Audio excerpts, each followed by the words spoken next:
अगर आप भी स्टॉक मार्केट में इन्वेस्ट करते हो और इन्वेस्ट करने के बाद आपने अपने बहुत सारे पैसे गंवा दिए हैं, तो नेचुरली ये एक बहुत पेनफुल सिचुएशन होती है। ये एक ऐसा समय होता है जिस समय हम ना किसी को कुछ बता पाते हैं और ना हम खुद में ही कोई डिसीजन ले पाते हैं। तो आप रिलैक्स होकर बैठ जाइए, ये वीडियो बिल्कुल आपके लिए है। आज के वीडियो में हम उन छोटी छोटी चीज़ों को डिस्कस करेंगे जिससे आप स्टॉक मार्केट में बाउंस बैक कर सकते हैं, मतलब अपने गंवाए हुए पैसों को वापस पा सकते हैं। आज के वीडियो को स्टेप बाय स्टेप फोकस करके देखिए और उसको अपने पोर्टफोलियो पे अप्लाई करिए। बेसिकली आपको हेल्प करेगा आपके लॉस को रिकवर करने में, साथ ही साथ आपकी सिचुएशन और आपकी कंडीशन को इम्प्रूव करने में। तो चलिए बिना समय बर्बाद किए हम वीडियो को स्टार्ट करते हैं। देखिए बेसिकली हमको सबसे पहले ये जानना होगा कि अगर ये लॉस हुआ तो लॉस क्यों हुआ। देखिए लॉस होने के बहुत सारे रीजंस होते हैं। ये रीजंस मैंने भी फेस किए हैं, इसलिए मेरे अकॉर्डिंगली कुछ एक रीजंस ये होते हैं कि कई बार हम क्या करते हैं कि हम इमोशनल होकर के इन्वेस्ट करते हैं। मतलब हम किसी XYZ कंपनी से इमोशनली अटैच होते हैं और उस अटैचमेंट में हम इन्वेस्टमेंट कर जाते हैं, जो कि हमारा रॉन्ग डिसीजन हो जाता है और उसके कारण हमको लॉस बेयर करना पड़ता है। कई बार ऐसा होता है कि हम इन्फ्लुएंस होकर के इन्वेस्ट करते हैं। इन्फ्लुएंस होने से मेरा मतलब है जैसे हम किसी एक दो पर्सन को या किसी एक पर्सन को फॉलो कर रहे हैं। अगर उस पर्सन ने किसी भी कंपनी में इन्वेस्ट करने का कुछ सजेशन दिया तो हम आंख बंद करके उस कंपनी में इन्वेस्ट कर जाते हैं, जो कि हमारा एक्चुअल में एक गलत तरीका होता है इन्वेस्टमेंट का। नेक्स्ट जो रीजन हो सकता है कि कई बार ऐसा होता है कि हम क्या करते हैं कि हम बिना रिस्क को मैनेज करे इन्वेस्टमेंट को कर जाते हैं। हमेशा इन्वेस्टमेंट आप जब भी करिए तो अपने रिस्क को मैनेज करके चलिए। एक स्टॉप लॉस डाल के चलिए कि आप इतना ही तक लॉस बेयर कर सकते हैं, मतलब इससे ज्यादा लॉस आपके लिए एक्सेप्टेबल नहीं है।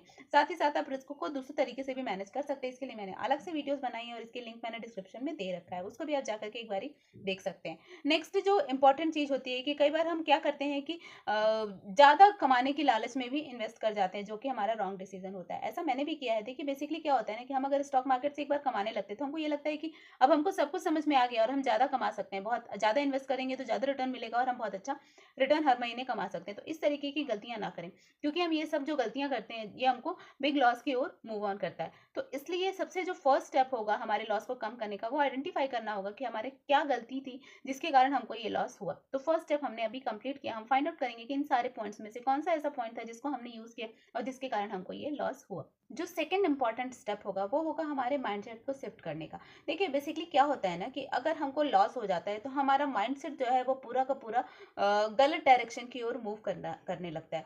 बहुत सारे जो हमारे सक्सेसफुल इन्वेस्टर्स रहे, चाहे आप ऑल ओवर वर्ल्ड की बात करें, वॉरेन बफेट थे, वैसे ही अगर हम इंडिया की बात करें तो हमारे इंडिया में भी बहुत सारे झुंझुनवाला सर थे, इस तरीके के बहुत सारे जो इन्वेस्टर्स थे, उन सब ने अपने लॉस से सीखा। मतलब आपने सीखना है कि ऐसी कौन सी मेजर मिस्टेक थी जिसके कारण आपको ये लॉस हुआ। अगर आप अपने उस मेजर मिस्टेक को आइडेंटिफाई कर लेंगे तो बेसिकली वहीं पे आप सीख जाएंगे और वहीं पे आपका जो लॉस का रिकवरी पॉइंट है वो मिल जाएगा और आप स्टार्ट कर देंगे अपने लॉस को प्रॉफिट में कन्वर्ट करना। जो थर्ड इंपॉर्टेंट चीज होगी वो आपको इमोशनली स्टेबल करना होगा। देखिए बेसिकली क्या होता है ना, जब हमको बड़ा लॉस होता है तो हम इमोशनली अनस्टेबल हो जाते हैं। इसके लिए सबसे ज्यादा जरूरी है कि लॉस सिर्फ जो है हमारा मॉनेटरी ड्रेन हुआ उसको अपने आपको कंज्यूम नहीं करने देना चाहिए। कभी इस तरीके से हावी नहीं होने देना चाहिए कि अब हमारा सब कुछ खत्म हो गया, अब इसके आगे कुछ भी नहीं है। देखिए life is continuously moving on और नेचुरली अगर हमने एक बार लॉस गेन किया तो फर्दर आने वाले टाइम में हम बहुत अच्छा गेन कर सकते हैं।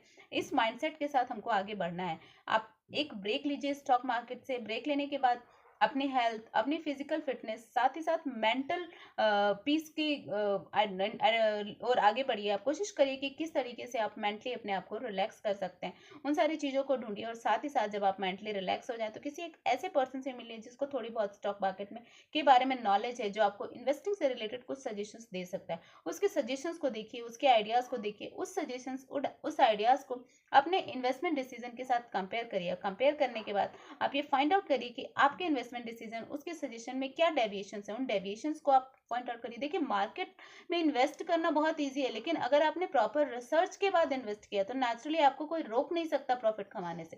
लेकिन अगर आपने वहीं बिना रिसर्च के इन्वेस्टमेंट किया तो आपको गंवाने से भी कोई रोक नहीं सकता। तो इसलिए आपने गंवाना नहीं, आपने कमाना है। तो कमाने के नजरिए से ही आप मार्केट में घुसिए और उसके लिए आपको थोड़ी बहुत नॉलेज, थोड़ी बहुत रिसर्च करने की जरूरत है। कुछ बेसिक चीजें जो नॉर्मली हम लोग यूज करते हैं, फंडामेंटल्स को देख करके ही इन्वेस्ट करिए कंपनी की, क्योंकि फंडामेंटल्स ऐसे होते हैं जो हम कोई भी एक लेमैन भी इजीली देख के और समझ सकता है। और फंडामेंटल्स को देखने के बाद अगर आप इन्वेस्ट करेंगे तो नेचुरली आपका जो डिसीजन होगा वो आपको बहुत ज्यादा लॉस में कभी नहीं डालेगा।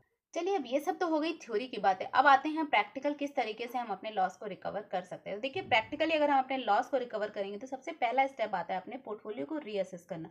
अपने देखना है कि हमारे पोर्टफोलियो में कौन से स्टॉक्स हैं, और जितने भी बैड इन्वेस्टमेंट्स हैं उन सबको कोशिश करिए कि उन सबको को धीरे धीरे करके आप हटाइए। मतलब जहां भी आपको थोड़ा भी रिकवरी, थोड़ा भी इंप्रूवमेंट जिसमें दिखता है, उसको आप धीरे धीरे करके हटाते जाइए। साथ ही साथ अच्छे जो कंपनीज को आपने प्रॉपरली एनालाइज करके कुछ अच्छी कंपनीज को फाइंड आउट किया, उसको अपने स्टॉक में इन करते जाइए। जो सेकंड इंपॉर्टेंट डिसीजन होगा, या कह सकते हैं स्टेप होगा, वो स्टॉप लॉस लगाना। हमेशा अपने इन्वेस्टमेंट में स्टॉप लॉस को मार्क करके चलिए। स्टॉप लॉस हमेशा हमको बिग लॉस से बचाता है, और ये एक स्टॉक मार्केट में इन्वेस्टमेंट का बहुत ही इफेक्टिव वे है।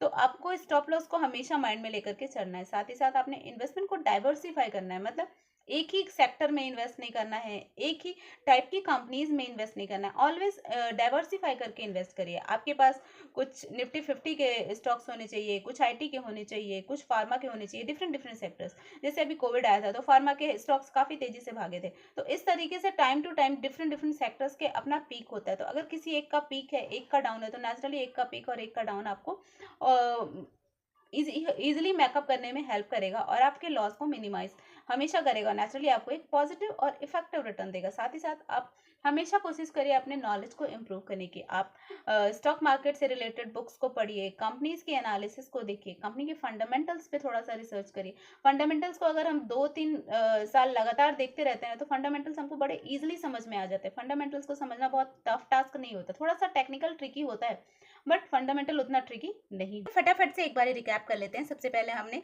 अपने लूप होल्स को फाइंड आउट करना है। फाइंड आउट करना है कि हमने ऐसे कौन से पॉइंट थे, क्या डिसीजन लिए जिसके कारण हमको इतना ज़्यादा लॉस हुआ। साथ ही साथ सेकेंड स्ट्रेटेजी हमको जो अपनानी है, अपने को इमोशनली स्टेबल बनाना है। और स्टॉक मार्केट में जब भी हम इन्वेस्ट करें तो प्रॉपर एनालिसिस करके, स्पेशली अगर कंपनीज के हम फंडामेंटल्स को ध्यान से देख के समझ के इन्वेस्टमेंट करेंगे तो हमारा इन्वेस्टमेंट गलत नहीं होगा, और हमको वो कभी भी लॉस बियरिंग डिसीजन नहीं होगा। तो इस तरीके से कुछ चीज़ों को अगर हम कंसिडर करेंगे तो नेचुरली हमारे जितने भी लॉस हुए थे वो सारे लॉस हमारे प्रॉफिट में कन्वर्ट हो जाएंगे। अब चलिए हम बोनस टिप्स की बात कर लेते हैं। बोनस टिप्स मेरा यही रहेगा कि देखिए, हर एक इन्वेस्टर कभी ना कभी लॉस को फेस कर रहा है। तो लॉस को फेस करने से हमको घबराना नहीं चाहिए, बल्कि हमको लॉस को फेस करने के बाद अपनी गलतियों को आइडेंटिफाई करना चाहिए कि उन लॉसेस में हमने ऐसी क्या गलतियां की जो कि हमको आगे जाकर के नहीं करनी है। अगर उन हम गलतियों को पॉइंट आउट करेंगे और उसको स्ट्रिक्टली फॉलो करेंगे तो नेचुरली कमिंग फ्यूचर में हमको लॉस नहीं होगा, और हम बहुत फास्ट बाउंस बैक करके बहुत अच्छा रिटर्न लेंगे। जो बहुत बड़े बड़े इन्वेस्टर्स हैं, इन्होंने भी अपने टाइम फ्रेम में एक बहुत बड़ा लॉस बेयर किया, और उस लॉस से उन्होंने सीखा। तो देखिए, यहाँ पे लॉस पे हार मानने नहीं बल्कि सीखने की ज़रूरत है।